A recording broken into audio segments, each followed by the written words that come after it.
नमस्कार, मी संकेत Deshpande. Top news Marathi चॅनलमध्ये आपलं स्वागत. मागील अनेक दिवसांपासून काँग्रेस पक्षाला घरघर लागली असतानाच अनेक नेते पक्ष सोडून जात असतानाच आता प्रदेशाध्यक्ष हर्षवर्धन सपकाळ यांच्या होमग्राऊंडवर बुलढाणा जिल्ह्यातच एक मोठा धक्का बसला असून 3 टर्म आमदार राहिलेले दिलीप कुमार सानंदा हे आता काँग्रेस पक्षाला सोडचिठ्ठी देणार आहेत. महाराष्ट्राचे माजी मुख्यमंत्री आणि ज्येष्ठ काँग्रेस नेते स्वर्गीय विलासराव देशमुख यांचे विश्वासू अशी ओळख असणारे दिलीप सानंदा हे काँग्रेसचा हात सोडून 12 जून रोजी राष्ट्रवादी काँग्रेस पक्षात प्रवेश करणार आहेत.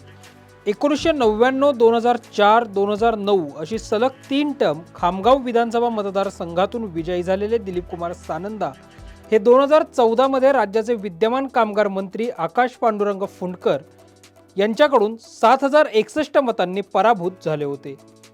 या निवडणुकीत आकाश पांडुरंग फुंडकर यांना 71,819 तर दिलीप सानंदा यांना 64,758 इतकी मतं पडली होती. सावकारीच्या एका प्रकरणामुळे दिलीप सानंदा हे संपूर्ण देशभरात चर्चेचा विषय ठरले होते. त्यावेळी पोलिसांवर दबाव टाकल्याच्या आरोपांमुळे विलासराव देशमुख यांचं मुख्यमंत्रीपदही पणाला लागलं होतं. विदर्भात काँग्रेस वाढवण्यात दिलीप सानंदा यांचा मोठा वाटा होता. साधारणतः वर्षभरापासूनच दिलीप सानंदा हे पक्ष सोडतील अशा चर्चा सुरू झाल्या होत्या. मात्र आता अखेर 12 जून रोजी ते अजित पवारांच्या राष्ट्रवादी काँग्रेस पक्षात प्रवेश करणार आहेत.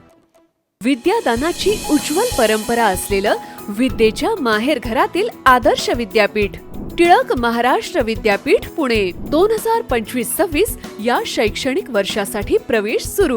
BSc AI and ML, BSc data science आणि MSc डेटा सायन्स अत्याधुनिक सुविधा असलेले ISO 21001 मान्यताप्राप्त टिळक महाराष्ट्र विद्यापीठ पुणे.